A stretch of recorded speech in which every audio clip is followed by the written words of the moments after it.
반짝이는 눈빛 눈이 부셔 매일 날 감싸주는 손길.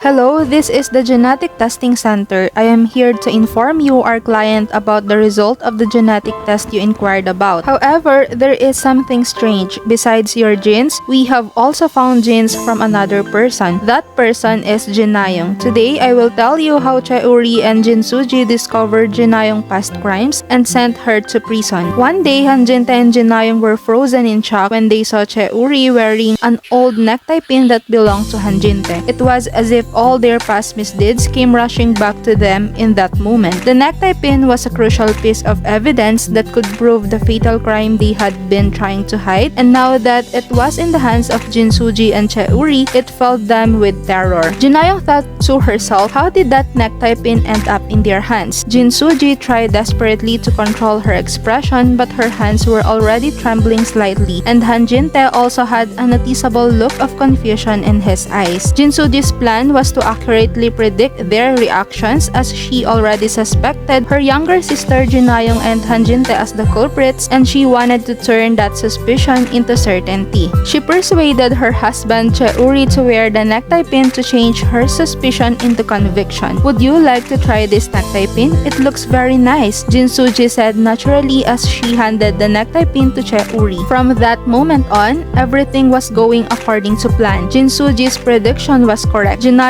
and Hanjinte were greatly shaken when they saw the necktie pin. Jin Soo Ji and Chae Woo Ri noticed their agitation and became convinced that they were the real culprits of the crime. Chae Woo Ri whispered to Jin Soo Ji, "It seems like these people are the culprits after all." Chae Woo Ri suspected that his mother Kim Mari's genetic test had been manipulated in the past. Despite the clear inconsistency in the initial genetic test results, he believed that someone had manipulated them. He planned to catch the culprit through a retest with Jin Soo Ji. Chae Woo Ri said, "If we do the genetic test again, we can clearly identify the culprit." Jin Soo Ji nodded in agreement, saying, "Yes, if the genetic information is registered at the center, we can use it to determine who manipulated it." "Okay, let's proceed with the plan," Chae Woo Ri said after receiving a call from the genetic testing center and reviewing the details with Jin Soo Ji. They found another person's genes at the center, and it was Jinayong once again. Now that they had solid evidence, they decided to slowly move towards extracting a confession from Hanjinte. They didn't rush because a small mistake could ruin the entire plan. So that night, Chae Woo Ri cautiously entered Hanjinte's study. It was the place where Hanjinte kept his most cherished belongings, including secret records and important documents. Between the books and documents tightly packed on the bookshelf, Chae Woo Ri silently installed a small recording device. The recording device was an essential tool to capture his confession. Chae Woo Ri's heart was pounding with tension until he left the study, but he calmly closed the door and walked out. As the days went by, Jin Soo Ji and Chae Woo Ri psychologically cornered Hanjinte and Jinayong more and more. They intentionally repeated actions that showed them the necktie pin or reminded them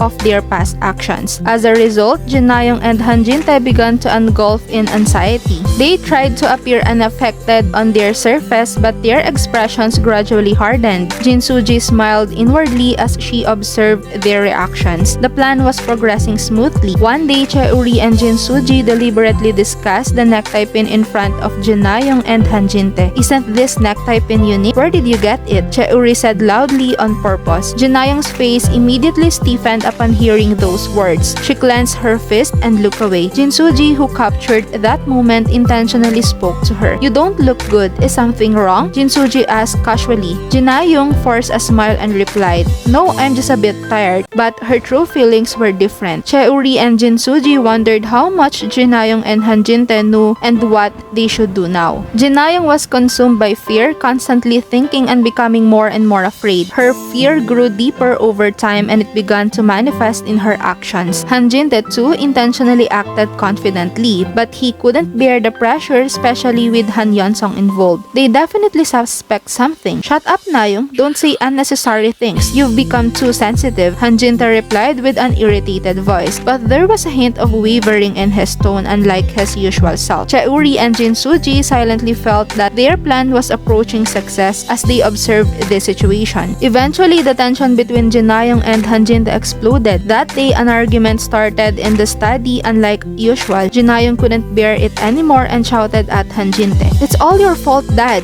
Why didn't you handle that necktie pin properly? I trusted you and left it to you." Hanjinte was taken aback by Jinayong's voice, but sooner anger overwhelmed him. He intentionally shouted, "I should have taken care of it properly. How could I manage it? You always tried to pass everything on to me. Don't talk about passing things on to others. Do you know how much effort I put in? I planned everything." Jinayong retaliated, expressing her anger. Their voices grew louder, and one by one, their past crimes began to be revealed like confessions. Blaming each other, they started to expose their dark secrets from the past. Hanjinte began to reveal the crimes he had hidden, and Jinayong poured out the misdeeds she had committed. "I shouldn't have done it back then. I shouldn't have entrusted the work to a villain like you. It's all my fault," Hanjinte shouted. Jinayong desperately countered, "What are you talking about? I manipulated the genetic test for Mom and Yeonsong. I did it for them." Every conversation they had was recorded by the hidden recording device in the stud. It became clear evidence of all the crimes they had committed in the past and their attempts to shift the blame. Chae Woo Ri and Jin Soo Ji breathed a sigh of relief, knowing that they finally had decisive evidence in their hands. Chae Woo Ri collected the recording device that night and headed to the police station. "It's finally over," he said to Jin Soo Ji. "Yes, there is no way for them to escape anymore." Jin Soo Ji replied with a determined expression. A few days later, the police finally arrested Hanjinte and Jinayong. They faced the judgment of the law, and Jin Soo Ji, Chae Woo Ri, and Kim Mari were finally free from all the villains. "We can be happy again. Mom is with us now, and we don't have to be afraid anymore," they said. The three of them left behind the nightmare-like time and moved forward towards a new life. They were ready to embrace peaceful and happy days in a world where all the villains had disappeared. That's all for today, guys. Thank you all for watching.